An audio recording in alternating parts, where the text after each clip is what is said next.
Here de factor nie. Hoeveel te ding is my God die factor nie. Dis middernag. Die wind is op sy ergste. Die see is moeilik. Dit roei en stoei. Maar in die middernag stap soos 'n man wat hy loop in die dag in. Hy kom by die disciples sê, hier kom 'n spook aan. Here preek.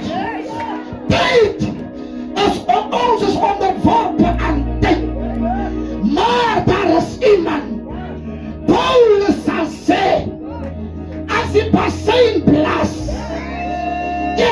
en ons hoor die stem, hy sê nie ons sal verander solang soos hy gelewe het, maar ons sal verander in 'n oomblikse tyd. Solang hy spaartelik jou eie, hou vast hy die tyd. Solang hy nog raad soek vir die omstandighede, jy moet God aanroep om hom te wys, Here, my 12 ure is om. Ek het nie meer minute oor. 12 beteken, die tyd is verby. Toe die tyd verby is, sê die Bybel, het hy vrou nie besittings gehad. Haar toestand was vererger. Sy het nie eens meer mense gehad. Dat beteken haar tyd was klaar.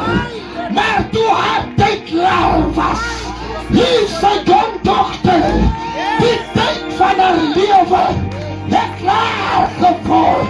Toe die boodskap kom, 12 uur het geslaan, Here prys, toe stap daar iemand in. Wow!